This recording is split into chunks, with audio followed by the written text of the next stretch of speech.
everybody, welcome to my channel. Today it's all about homemade applesauce, how to make it, and also how to can it. So it's apple season, the apples are really good, and if you get really good in-season apples, then making sauce is so easy and you don't need to add anything extra. No sugars, no lemon juice, no preservatives, just plain apples. So you just need to choose the right kind of apples that are good for sauce making, because some aren't and some are. I'll talk about that in the video. And then make your sauce and can it up. Yesterday I made about 38 quarts of applesauce. I have it now in our pantry, ready to enjoy all winter long. My family goes crazy for this stuff. So watch on, I'll show you how to do everything. You do need an attachment for your KitchenAid. It's called the Fruit and Vegetable Strainer. And I'll link it below, but it is imperative to applesauce making. It saves your hands from hurting after pouring and peeling. That becomes really hard on your hands. So this saves you all that time. It's well worth the investment. And then you'll just need a black canning pot. You can get those at Goodwill or Walmart, or hardware stores have them too. And you'll need your cans and your lids. So watch on to learn how to make the sauce and to can the sauce. And also subscribe to my channel to make sure to get all the videos that I'll be putting up about cooking and things in the kitchen. All right, watch on. Okay, it is applesauce day. I'm gonna go ahead and make the applesauce today. So applesauce is kind of a big process, and I am gonna show you what I do in my kitchen to kind of get it all ready and get the space ready so that it's really efficient, and I get things done quickly and easily. So first of all, I kind of cleared the decks on my kitchen counter. I took everything off and then brought out the things that I need. So the things I need are some big bowls, some knives. I always get my knife sharpener out, so I have that ready to go. I have my pots, but I basically cleared my spaces because when you're working with a lot of clutter and a lot of stuff, the applesauce kind of spatters around and it becomes a big mess. Always lots of towels too, okay? So let's go over here and talk about the apples.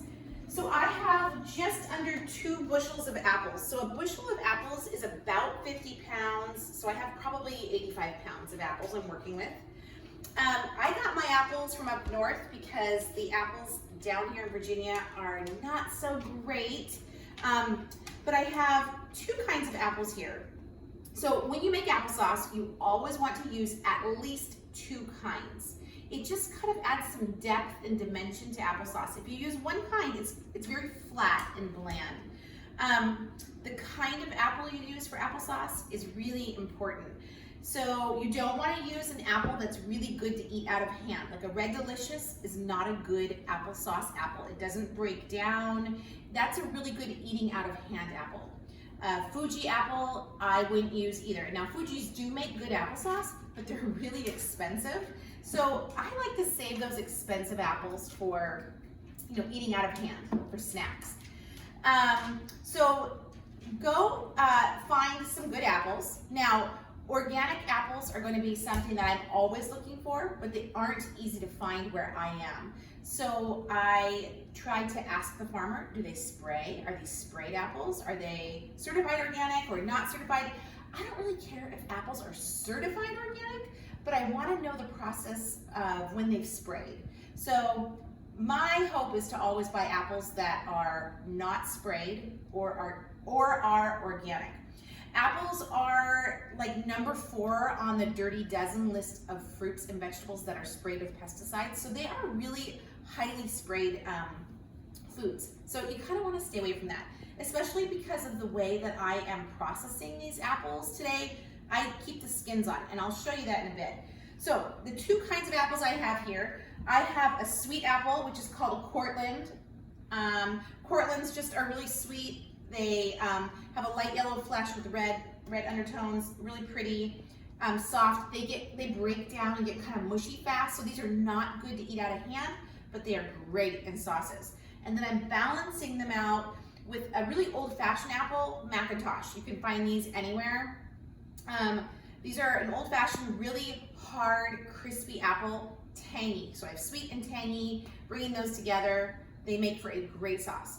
Now, a couple things about apples. Apples that are conventional, not organic, they have a wax coating that's been placed on them. So if your apple is really shiny and pretty, chances are it has a commercialized wax coating.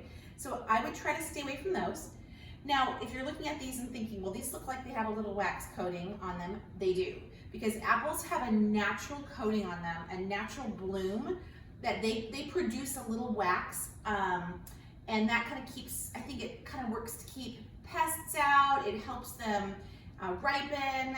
There's a whole science behind it, I don't know all of it, but apples do have a little natural wax. So I get my apples out of the boxes, I just rinse them off here in the sink like this. I spend about half a second on each apple, and basically I'm just rinsing them off to get any bugs or leaves off. I am not scrubbing them. I am not using any sort of cleaner. I know a lot of people use cleaners or baking soda. There's no reason. If you're buying organic or unsprayed apples, there's no reason to do that. Now, one way to save money to make applesauce is to ask the farmers for seconds. Those are apples that have some flaws. They might have a little bruising. They might have some kind of, it looks like bugs have kind of nestled in. They don't want to send those to the markets because people won't buy them in the stores like this one. Like this is a perfectly fine apple, but it's considered a second. So when you're making applesauce, seconds are great. You'll save money. It doesn't matter. Don't worry if your apples get a little bruised or banged up. These make great sauce. So I'm going to use all these apples. I already rinsed them, and these are ready for sauce making. So come on over here. So this is the process I use. I try to be really efficient with the process so I'm not wasting time and making a big mess. I have my cutting board here. I also always keep 2 knives because one starts to kind of dull out after cutting hundreds of apples. Also, my hand kind of starts to hurt, you know, if I use the same knife a lot. I keep my my knife sharpener here just to give it a quick sharpen if needed. I have a discard bowl, my cut apples, and the apples that I'm going to work with. So these are apples I've just pulled over here. So I have a mix. I'm going to grab an apple. Let me show you how I cut these and what I start doing. So I just take my apple, cut it in half again, and then in quarters. So I'm basically cutting my apples very roughly into 8 pieces. If I have a really large apple like this one, I might cut it into 6 on each half. So if you notice, I am throwing my cut apples into the bowl. Seeds, stems, flesh, skins, everything goes in. I'm not peeling these. I am not de-seeding them. I'm just cutting them up. I am mixing the 2 kinds in there. I don't care what my ratio is right now because it will all come together. You might have noticed that those Macintosh are a little harder to cut. They're just a firmer apple. I saved this one over here because I wanted to show you. Here was one I cut earlier. It has some, you know, a little bit of defect, a little bruising. I don't care. It's going in the sauce. So I'm going to go ahead and cut these apples up, get them all cut up into some big bowls, and then start making my sauce. So what I do is I have 2 pots going.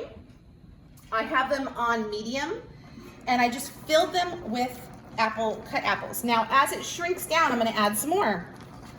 Okay, and so I just fill the pot with apples. I did put in about 4 tablespoons of water just to kind of keep them from burning on the bottom, and I'm keeping them covered, and the steam is cooking those apples. Okay, so I'm going to keep them covered until they're ready, and then I'll show you how we make the sauce, and I'll show you what they look like when they're ready. Since you don't have to be super precise, sometimes I let my kids sit with a cutting board and a less sharp knife and cut the apples. Often what I do is cut them in half, and then I pass them off to the kids and let them cut them. It's a little easier that way.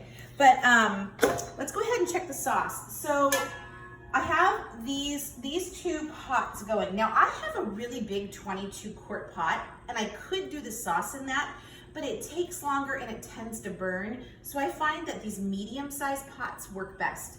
So, and I'll put links for all the stuff I use below, but let's check the sauce. So this has been maybe 6 minutes.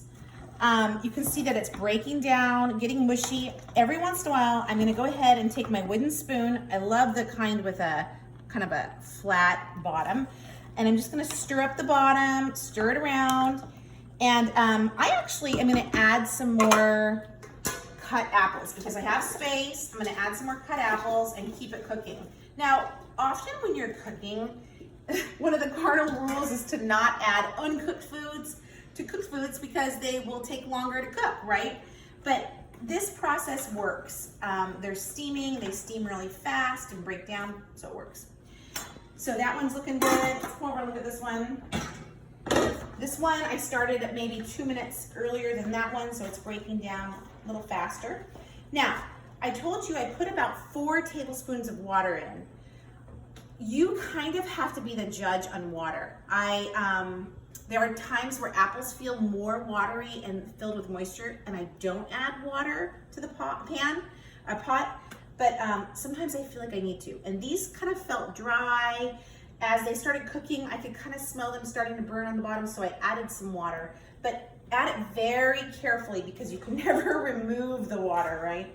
So those are breaking down. I'm gonna add some more here.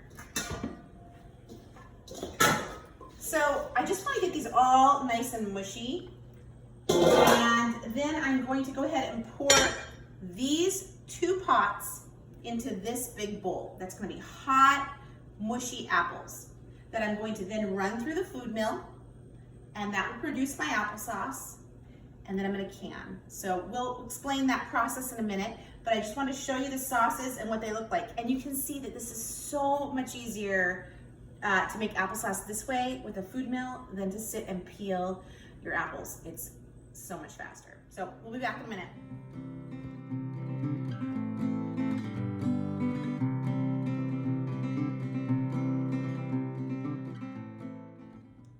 Okay, you can see here I have tons of apples cut. I have 2 pots cooking sauce, and over there, it's hard to see right here, I have sauce already made, sitting there hot and ready to go through the food mill and then to be canned. So I'm gonna show you that process next, but let's look right here. I wanna show you this. As I'm cutting these apples, you can see that I don't care if there's seeds in there or not. But what happens is on my board, it starts to fill up with seeds. Like there will start to become, you know, a dozen or so seeds that spill out. And so what I do is I keep this little discard bowl right near me, and I throw in really, really bad parts of the apple, or every once in a while I collect up the seeds and toss them in there. And that way I can, it's right there, it's ready to go. I can toss that in the garbage when it gets filled up. Okay. Okay, so I have over here, let me turn this, my bowl of basically apple mash. It's the chubby, chunky apples that still have their skin on them and the seeds. So I'm gonna run them through the food mill. Let me show you how to do this. I have a KitchenAid here. I pulled out my old KitchenAid. And then I have the food mill attachments here. So I'm gonna show you these each one by one, don't worry.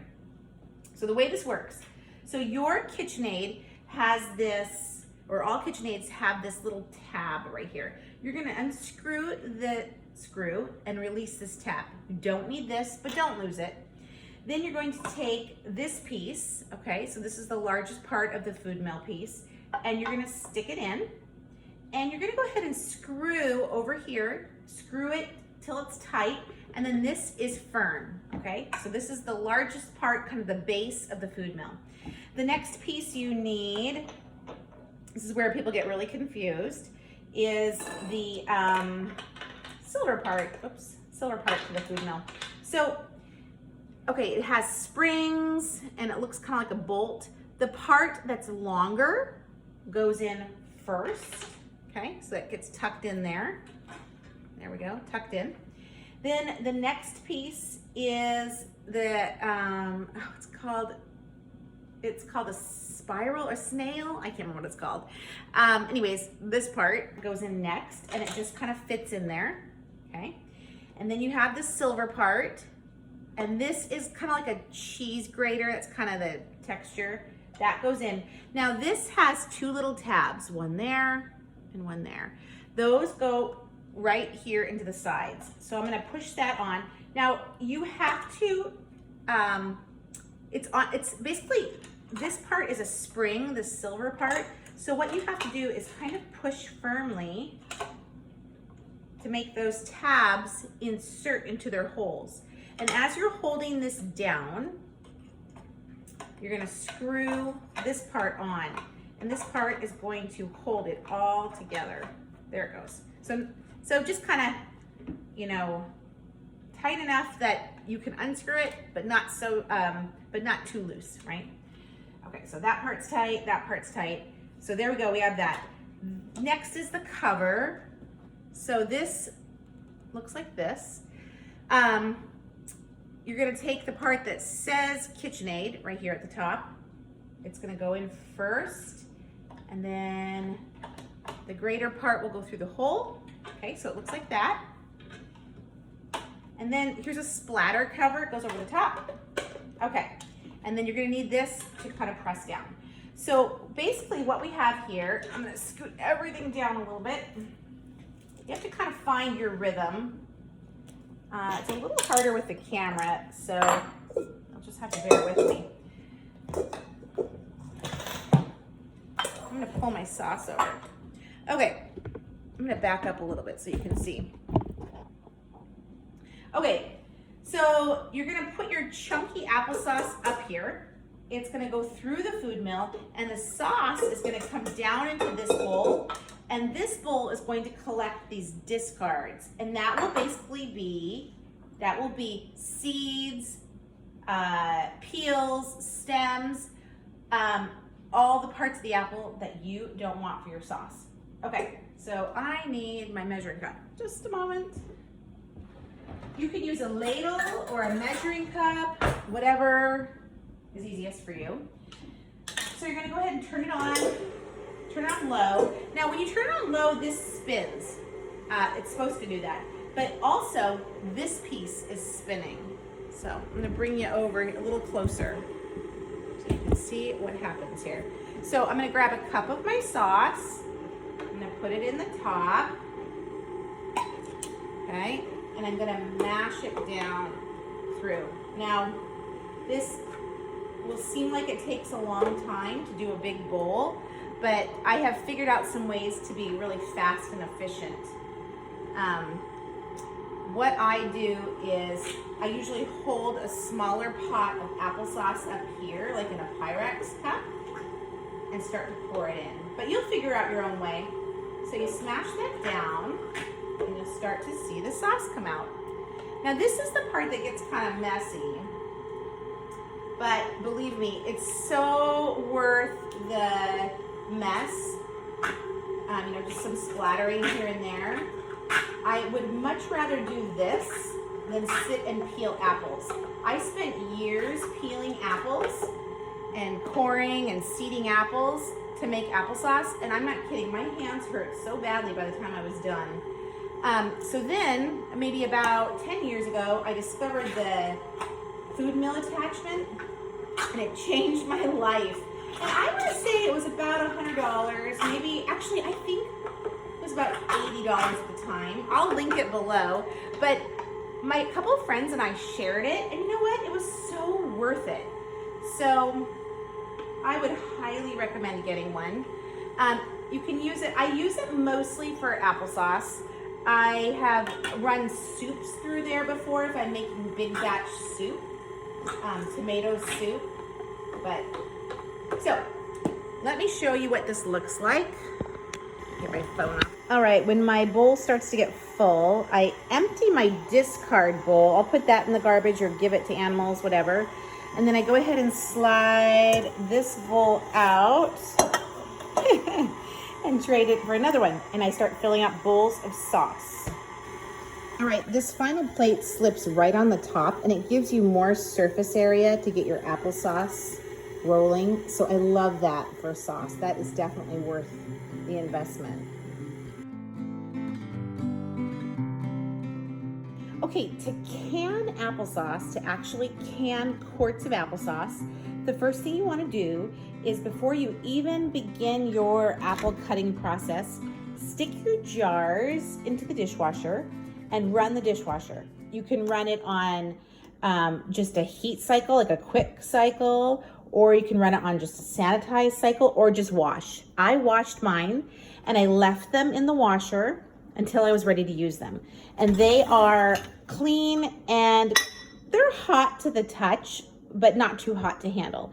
I need these to be warm so that when I put hot or warm applesauce in them, they don't crack. So that's the first thing you should do, the very first thing.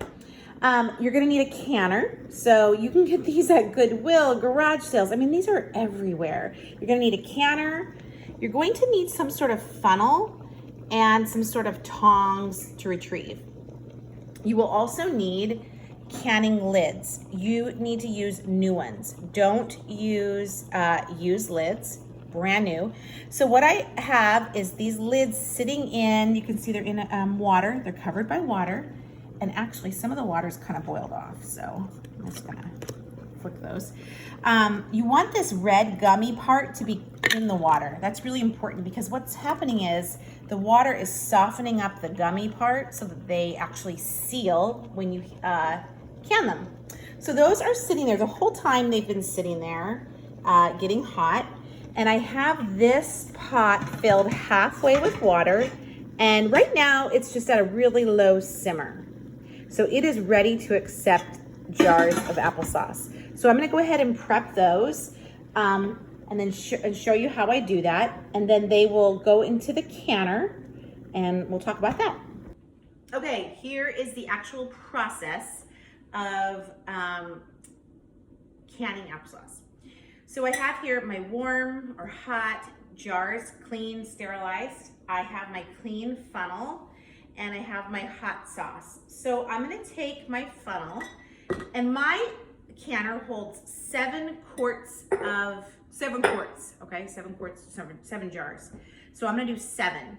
So I'm gonna go ahead and ladle in my applesauce. And the funnel is really important because it keeps the food from getting on kind of the neck of the jar. And I wanna fill my jars to 1/2 inch. So about 1/2 inch of head space needs to be left. So you can see that's about 1/2 inch right there. Okay, so I'm gonna do 7 of those. I love the texture of the Food Bill applesauce. It's not too thick, but it's not baby food thin. To me, it leaves just the perfect amount of texture. So I'm gonna go ahead, 1/2 inch of headspace on each of those. Now I am using wide mouth jars. I prefer wide mouth for applesauce because then you can stick a spoon in there and scrape out, you know, when you get ready to go use the sauce or eat the sauce, you can easily scrape it out with a spoon. I just find wide mouth is kind of more my favorite jar. So I'm gonna grab the other bowl here.